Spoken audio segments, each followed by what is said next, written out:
بسم اللہ الرحمن الرحیم۔ اب سے کچھ دیر پہلے سابق وزیر اعظم اور تحریک انصاف کے چیئرمین عمران نیازی صاحب نے ایک ویڈیو خطاب کیا ہے اور اس میں قوم کو فورن فنڈنگ اور ممنوعہ فنڈنگ کیس کے حوالے سے الیکشن کمیشن کے فیصلے کے بارے میں گمراہ کرنے کی کوشش کی ہے۔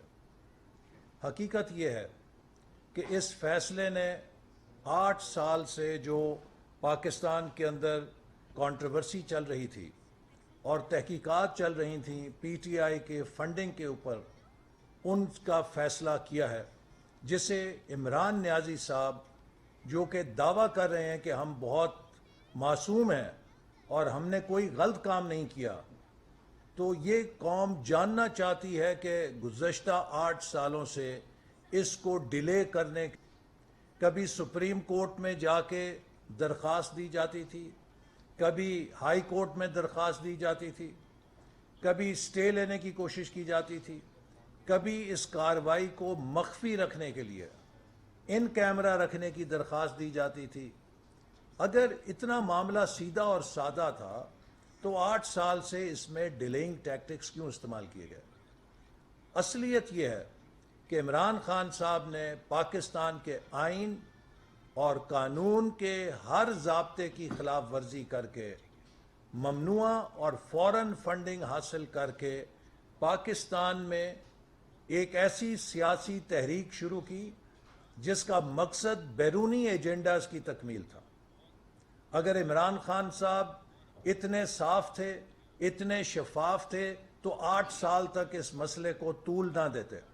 پہلے سال میں کہتے جی یہ تحقیقات ہیں، یہ کارروائی مکمل کریں، لیکن اس کارروائی کو خفیہ رکھنے کی بات کی جاتی رہی۔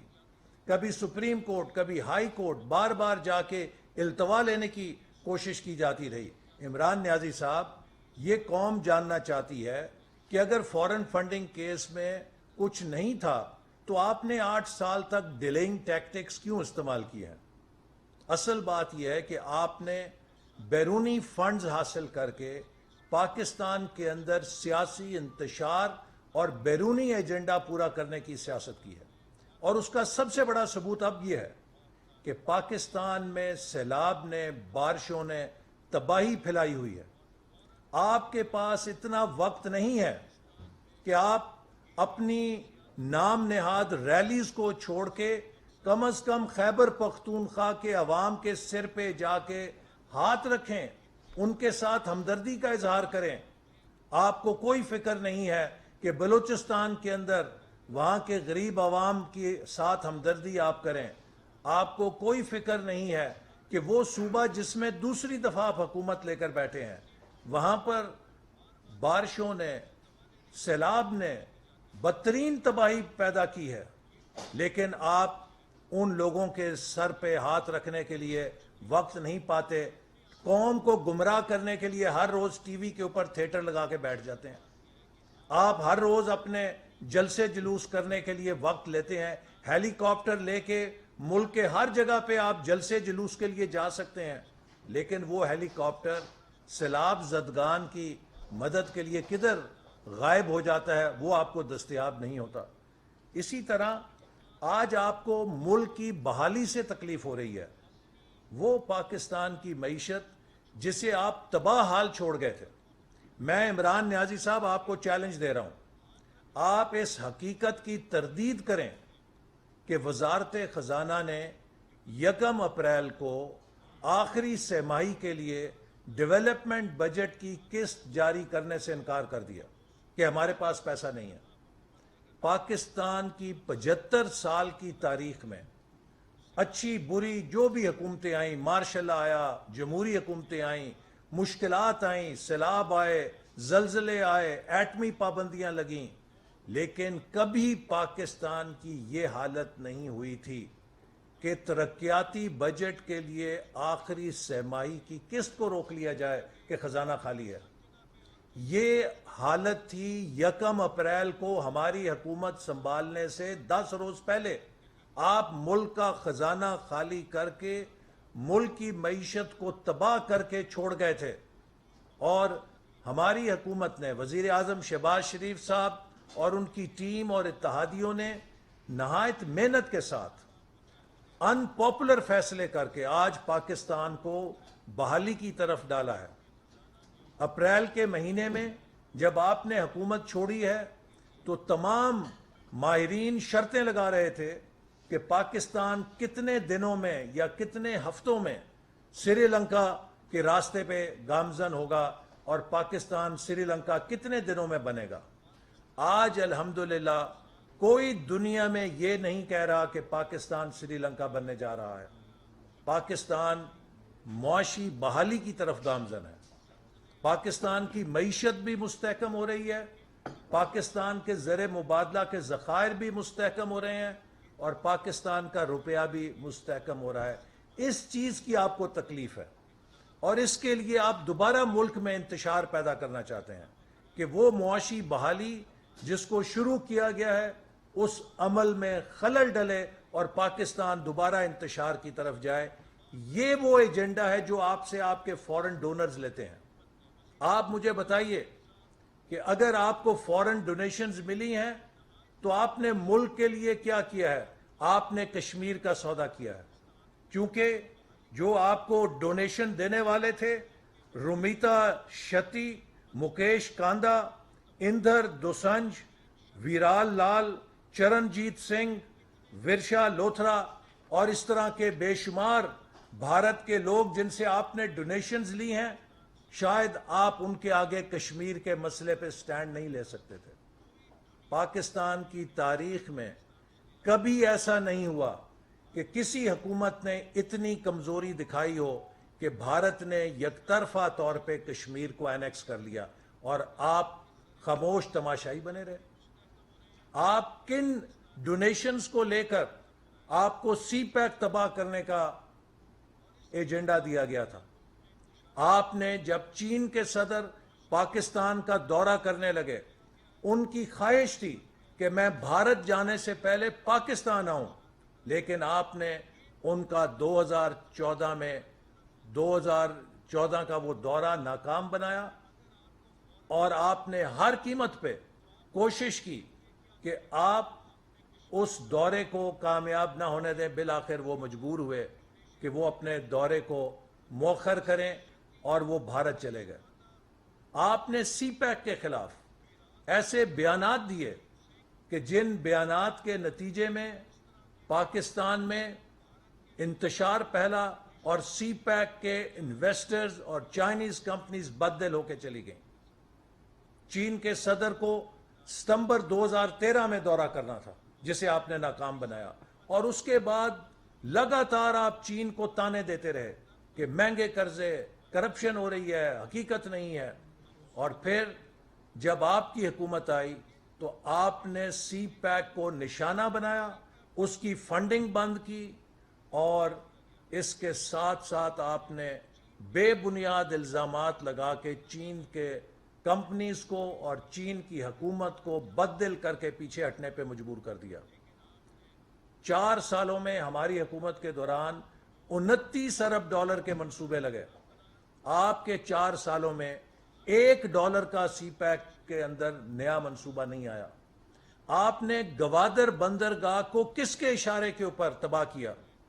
4 سال آپ سے پیسہ مانگا جاتا رہا کہ ڈریجنگ کرنی ہے، اس کی صفائی کرنی ہے بندرگاہ کی۔ آپ نے 4 سال میں وہاں صفائی کے پیسے نہیں دیے اور سلٹنگ کے نتیجے میں گوادر بندرگاہ بڑے جہازوں کے لیے بند ہو گئی۔ کون ہے مجرم؟ کس کے اشارے پہ آپ سی پیک کو تباہ کر رہے تھے؟ یہ وہ ایجنڈا ہے جو فورن فنڈنگ کے ساتھ آپ پاکستان کے مفادات کے ساتھ کھیلتے رہے ہیں۔ آپ کس کے ایجنڈے پر پاکستان کے اداروں کو اپنے نشانے پہ رکھتے ہیں؟ ہائیبرڈ وار، 5th جنریشن وار، ممالک کے اندر، ٹارگٹ کنٹری کے اندر اس کے اداروں اور عوام کے درمیان تعلق کو توڑتی ہے۔ آپ نے جس انداز میں پاکستان کے مسلح افواج کے خلاف کیمپین کی ہے، آپ نے جس انداز میں پاکستان کی عدلیہ کے خلاف کیمپین کی ہے، آپ نے جس انداز میں پاکستان کی پارلیمنٹ کو تباہ کرنے کی کوشش کی ہے، آپ نے جس انداز میں پاکستان کے الیکشن کمیشن کو تباہ کیا ہے، آپ نے جس انداز میں نیب کے ادارے کو تباہ کیا ہے، آپ نے پاکستان کے ہر آئینی ادارے کو بے وقت بے توقیر کر کے اس کی حیثیت کو تباہ کیا ہے اور پاکستان کے اندر ایک انسٹیٹیوشنل کرائسس پیدا کرنے کی کوشش کی ہے۔ یہ وہ ہتھیار ہیں کہ جو آج ہائیبریڈ وار کے اندر دشمن کسی ٹارگٹ کنٹری میں اپنے ایجنٹ کے ذریعے پورے کراتا ہے، آپ ان قوتوں کے ایجنٹ کے طور پہ کام کرتے رہے ہیں جو پاکستان کو انٹرنلی ڈی سٹیبلائز کر کے، کیاؤس پیدا کر کے، کانفلکٹ پیدا کر کے، پولرائزیشن پیدا کر کے انٹرنلی امپلوڈ کرنا چاہتے ہیں۔ آپ 4 سال وزیر اعظم رہے ہیں، آپ نے کیا کبھی کسی قومی مسئلے کے اوپر، کشمیر کا مسئلہ آیا، بھارت کے ساتھ جنگ کی صورت ہو گئی، مہاجرائی ہو گئی، کبھی کسی ایک مسئلے پر آپ نے قوم کے درمیان اتحاد پیدا کرنے کی کوشش کی ہے؟ آپ نے مسلسل پاکستانی قوم کو پولرائز کرنے کی کوشش کی ہے۔ آپ نے مسلسل پاکستان کے نوجوانوں کے اندر زہر بھرنے کی کوشش کی ہے۔ آپ پاکستانی قوم کی نفسیات کو تباہ کرنے کا ایجنڈا لے کر آئے ہیں۔ آپ مسلسل غلامی غلامی غلامی، کون غلام ہے؟ میں عمران نیازی صاحب آپ کو کہنا چاہتا ہوں، ایک ایٹمی طاقت غلام نہیں ہو سکتی۔ پاکستان ایک ایٹمی طاقت ہے، اور جو کوئی پاکستان کی طرف میلی نگاہ اٹھائے گا اسے اپنے انجام کا بھی پتہ ہے۔ بجائے یہ کہ آپ پاکستان کو اعتماد دیں، پاکستان کے عوام کو اعتماد دیں، آپ پاکستان کے نوجوانوں میں نا امیدی پھیلاتے ہیں۔ غلامی کی طرف تو آپ دھکیل رہے تھے۔ غلامی آتی ہے جب معاشی تباہی ہوتی ہے، غلامی آتی ہے جب معیشت بیکار ہوتی ہے۔ آپ نے پاکستان کی معیشت کے تمام نٹ اور بولٹ کھول کے رکھ دیے، اور اس کے بعد آپ چیمپئن بنتے ہیں قوم کی خود مختاری کے۔ عمران نیازی صاحب، جب آپ آئی ایم ایف کے ساتھ دستخط کر رہے تھے معاہدہ، تو آپ کی قومی خود مختاری کی تقریریں کہاں گئی تھیں؟ آپ کی جو اتنی حمیت ہے، جس کا آپ اتنا پرچار کرتے ہیں، وہ کون سے باغیچے میں سیر کرنے چلی گئی تھی جب آپ نے آئی ایم ایف کے آگے ہر چیز سرنڈر کر دی تھی؟ اور آج وہ آئی ایم ایف کا معاہدہ ہمارے لیے ایک توق بنا ہوا ہے کہ ہم نے، چونکہ اس پر آپ کے دستخط ہیں، اس پر عمل درآمد کرنا ہے، ورنہ ملک کی معیشت کے لیے چیلنجز ہیں۔ تو آپ جب وزیر اعظم تھے، سیاہ سفید کے مالک تھے، وہ آپ نے کون سا ایک قدم اٹھایا ہے کہ جس سے پاکستان کی معیشت مضبوط ہوتی؟ ہم نے جب آپ کو معیشت دی، پاکستان گندم درآمد کرتا تھا، پاکستان گندم برآمد کرتا تھا، پاکستان چینی برآمد کرتا تھا، پاکستان کپاس میں خود کفیل تھا، اور آج جب آپ نے ملک چھوڑا ہے، 3 ملین ٹن ہم گندم زرعی ملک ہیں درآمد کر رہے ہیں۔ ہم چینی اپنے جتنی ضرورت کی پوری نہیں کر سکتے وہ بھی درآمد کر رہے ہیں۔ ہم کپاس اپنی ضرورت کی پوری نہیں کر سکتے وہ بھی درآمد کر رہے ہیں۔ 3 سالوں میں آپ نے پاکستان کی فوڈ سیکیورٹی تباہ کر دی۔ 3 سالوں میں آپ نے پاکستان کا ہر ترقیاتی منصوبہ تباہ کر دیا۔ 4 سال پہلے پاکستان کا ترقیاتی بجٹ 1000 ارب روپیہ تھا جب ہم نے چھوڑا ہے۔ اب 4 سال بعد آئے ہیں تو 550 ارب ملا ہے۔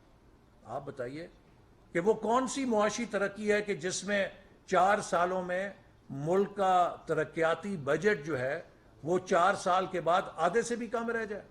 تو آپ لوگوں کو گمراہ نہیں کر سکتے۔ مہنگائی کا جن آپ بوتل سے نکال کر گئے ہیں، اور وہ بے قابو جن جو ہے اب اس کو ہم قابو کرنے کی کوشش کر رہے ہیں۔ بے روزگاری آپ پیدا کر کے ہیں ملک کی تاریخ میں بدترین۔ تو اس لیے آج آپ قوم کو کہہ رہے ہیں کہ میرے خلاف بیرونی سازش ہوئی۔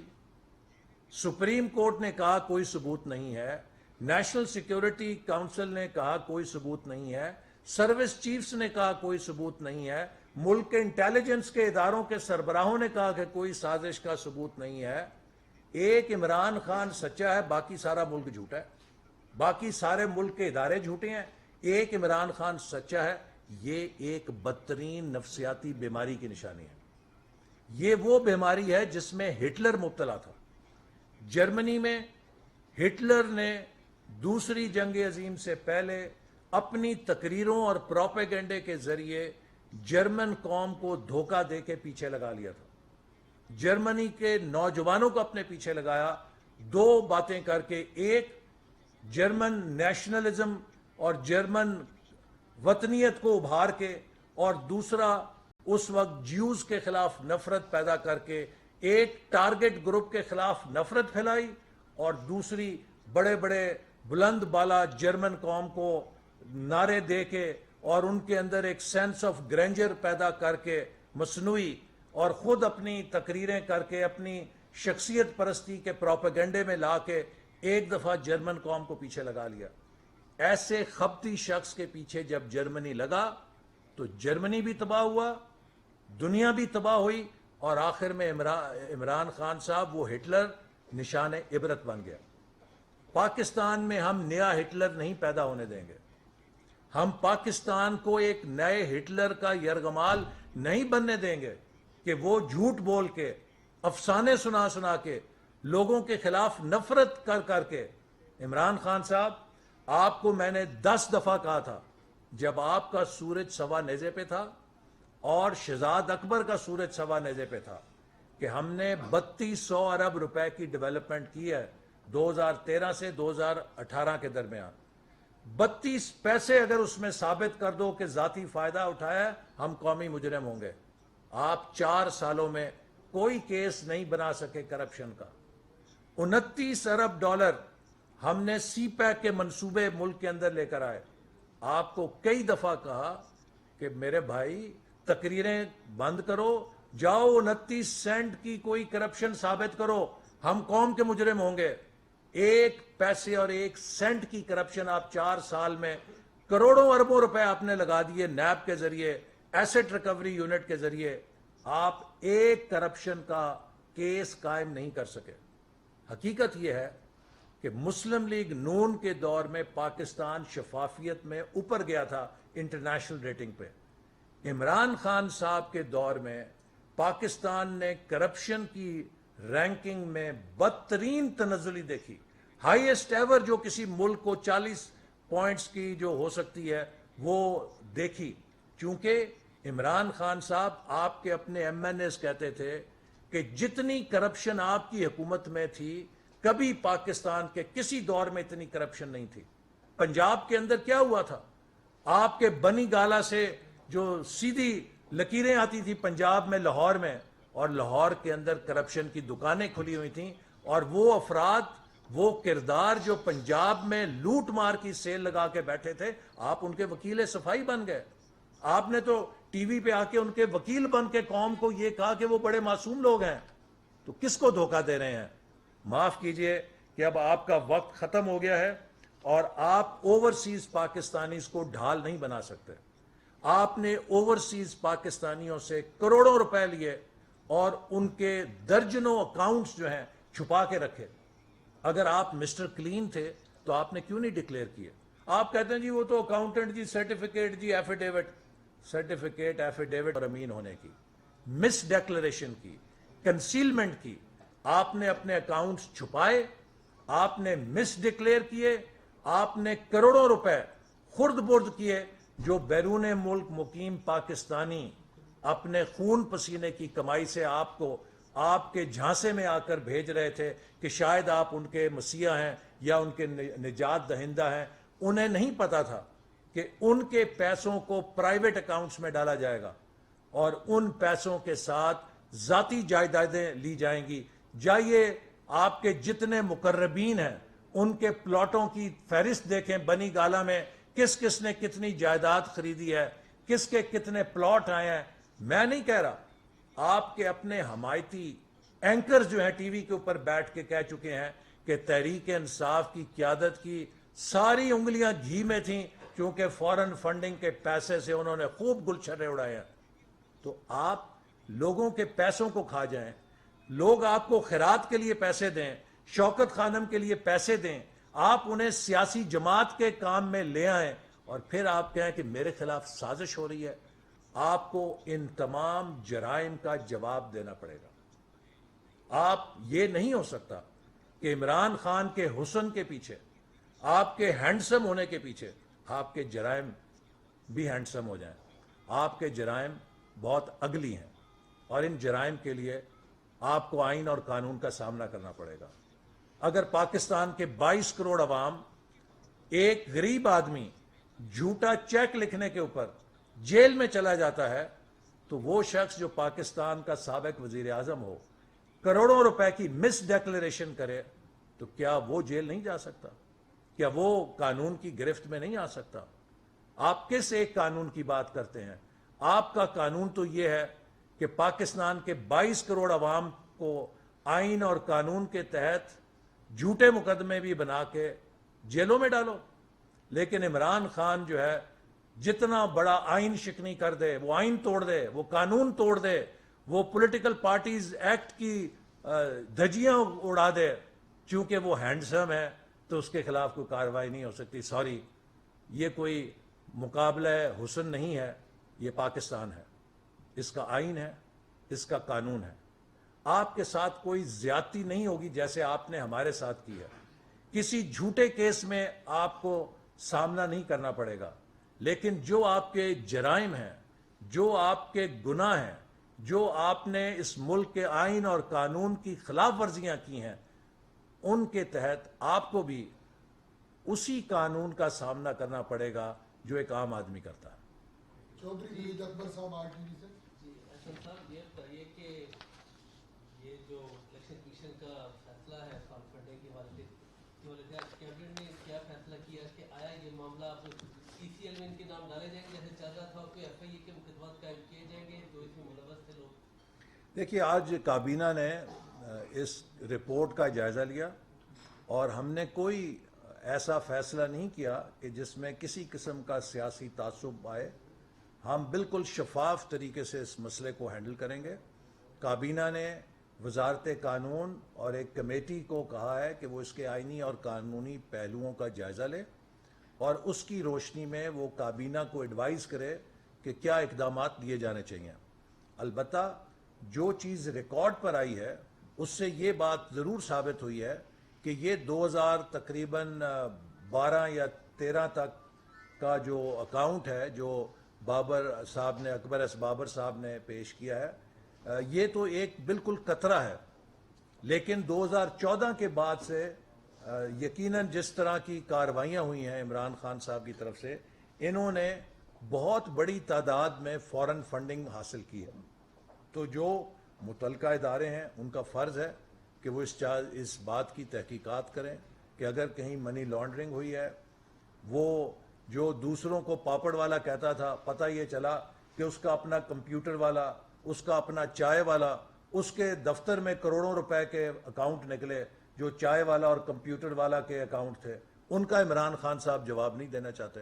تو یہ نہیں ہو سکتا کہ آپ دوسروں سے حساب مانگیں اور جب آپ کی باری آئے تو آپ کسی سازش کے پیچھے چھپیں، آپ کسی بیرونی سازش کا نام لے لیں، آپ قوم کو اللہ اور اللہ کے رسول صلی اللہ علیہ وسلم کا نام لے کے کسی مذہبی کارڈ کے پیچھے چھپنے کی کوشش کریں.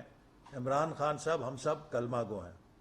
ہر مسلمان کے دل میں اللہ کا خوف اور نبی پاک صلی اللہ علیہ وسلم کی محبت کے چراغ جلتے ہیں. آپ نے کوئی ٹھیکہ نہیں لیا ہوا، آپ کوئی ہم سے بڑے مسلمان نہیں ہیں. جتنا آپ کے دل میں ایمان ہے، اگر اس سے زیادہ نہیں تو اس سے کم ہمارے دلوں میں بھی نہیں ہے. تو اپنی سیاست پہ بات کریں، قوم کو مذہب کے پیچھے، کارڈ کے پیچھے اشتعال نہ دلائیں. میں نے بھگتا ہوا ہے جو مذہبی انتشار ہے، جو مذہبی انتہا پسندی ہے، یہ بہت اندھی چیز ہوتی ہے. یہ قوم کے اندر فساد پیدا کر دیتی ہے، یہ قوم کے اندر وائلنس پیدا کر دیتی ہے. تو آپ سیاست کو سیاست تک رہنے دیں. سیاست میں جو ہے مذہبی کارڈ نہ استعمال کریں. ہم سب مسلمان ہیں، ہم سب پاکستانی ہیں. آپ ہمارے مقابلے میں کوئی زیادہ پاکستانیت نہیں رکھتے، ہمارے مقابلے میں زیادہ ایمان نہیں رکھتے. اس لیے یہ جو کارڈ آپ کھیل رہے ہیں اس کے پیچھے آپ نہیں چھپ سکتے. آپ کو اپنے جرائم کا جواب دینا ہوگا. اصل اقبال صاحب، سید عمر کرتے تھے کوئی نور. سوال یہ ہے کہ لوگ جاننا چاہ رہے ہیں کہ فارن فنڈنگ اور ممنوع فنڈنگ میں فرق کیا ہے، کیونکہ تحریک انصاف کا دعویٰ ہے کہ فارن فنڈنگ کیس ثابت نہیں ہوا، ممنوع فنڈنگ پہ فیصلہ ہے. اور دوسرا سر یہ بتا دیں کہ اس وقت 15ویں ترمیم کی بات چل رہی ہے آزاد کشمیر میں، لوگ بڑے پریشان ہیں. فاروق دیکھیے، نے بھی کہا ہے کہ میں جماعت چھوڑ دوں گا اگر یہ ترمیم لائی گئی. تو اس پہ آپ مسلم لیگ نون وہ جماعت ہے جس نے گلگت بلتستان اور آزاد کشمیر کو اس کے حقوق دیے تھے، اور ہم ان حقوق کی حفاظت کریں گے، اور کوئی ایسی ترمیم جو آزاد کشمیر کے عوام یا گلگت بلتستان کے عوام کے خلاف ہو اسے قبول نہ کیا جائے گا، نہ پاس کیا جائے گا. لہٰذا یہ جو بھی کہیں سے خبر اڑی ہے بے بنیاد ہے. کوئی ایسا فیصلہ جو مسلم لیگ نون کی حکومت نے کشمیر کے حقوق کے حوالے سے کیا ہے اسے ریورس نہ کیا جا رہا ہے اور نہ کیا جائے گا. اور جو ممنوع اور فورن فنڈنگ کی بات ہے، یہ ایک بلا وجہ کی عمران خان صاحب چھپنے کی کوشش کر رہے ہیں. فورن فنڈنگ وہ ہے کہ جو آپ کسی بیرونی حکومت سے، بیرونی سیاسی جماعت سے یا غیر ملکی شہریوں سے اپنی جماعت کے لیے فنڈنگ حاصل کریں، اس کے حوالے سے پاکستان کے آئین اور قانون میں صریحاً پابندی ہے. چونکہ ایسا کرنے سے آپ بیرونی ایجنڈے کے تحت کام کرنے پہ مجبور ہو سکتے ہیں. اور یہ بات ثابت ہو گئی، اور میں نے آپ کو چند بھارتی شہریوں کے نام لے کے بتایا کہ ان کے بارے میں بھی عمران خان صاحب ذرا تشریح فرما دیں کہ ان کے پاس پاکستان کی کون سی شہریت ہے. آپ نے بھارت کے شہریوں سے لیا، اور ابھی جو آپ نے کرکٹ کے میچ عارف نقوی کے صاحب کے حوالے سے کہا کہ مجھے خواب آنا تھا. آپ کو خواب نہیں آنا تھا. آپ کی جو سابق بیگم ہے وہ یہ بتاتی ہیں کہ آپ تو انہیں کہا کرتے تھے کہ یہ شخص میرے الیکشن کے خرچے اٹھاتا ہے، اس کو ناراض نہیں کرنا. یہ بات تو سب کو معلوم ہے. اور عارف نقوی صاحب نے آپ کو یہ بینکنگ چینلز کے ذریعے ہی نہیں رقم بھیجی، بلکہ ایسے لوگ موجود ہیں جو اس گراؤنڈ میں موجود تھے، اور انہوں نے اطلاع دی ہے کہ 3.5 لاکھ پاؤنڈ اسی میچ کے بعد کیش بھی آپ کو عارف نقوی صاحب نے دیا تھا. آپ گلچھرے اڑاتے رہے، اور ایک دن تو پھر آنا تھا یوم حساب. آج آپ کی چوری پکڑی گئی ہے. Thank you very much. آخری سوال شکیل صاحب سمجھ اسلام آباد کے اندر آئے اس کنٹینرز ہر جگہ لگے ہوتے ہیں، بہت زیادہ ہیں، تو ایسا بھی گورنمنٹ اسٹیپ نہیں لے سکتی کہ یہ جو سلسلہ ہے کنٹینر لگانے کا اس کو ختم کیا جائے؟ دیکھیے، یہ افسوسناک ہے، ہمیں بھی اس پہ دکھ ہوتا ہے. اصل بات یہ ہے کہ مسلسل انتشار عمران خان صاحب اور ان کے لوگ جو ہیں، آپ ان کی سیاست دیکھ چکے ہیں کہ یہ جب بھی کوئی حلف نامہ دیتے ہیں اس کی خلاف ورزی کرتے ہیں. اور پہلے بھی سپریم کورٹ نے کہا کہ ریڈ زون میں نہیں آئیں گے، اور انہوں نے سپریم کورٹ کو حلف نامہ دیا اور اس کے بعد آ کے ریڈ زون میں گل گپاڑا کیا. تو اس لیے انتظامیہ مجبور ہے کہ وہ حفاظتی اقدامات اٹھائے، چونکہ ریڈ زون کے اندر ڈپلومیٹک ایریا بھی ہے اور قومی ادارے بھی ہیں، اور خدا نہ خواستہ کوئی وہاں پہ نہ خوشگوار واقعہ ہو، اس کے پاکستان کا امیج خراب ہوتا ہے. تو یہ حفاظتی اقدامات اس لیے کیے جاتے ہیں کہ تحریک انصاف نے ہمیشہ جو انڈرٹیکنگ دی ہے اس کی خلاف ورزی کی ہے اور ریڈ زون میں آ کے گول گپاڑا کیا ہے. Thank you. سر.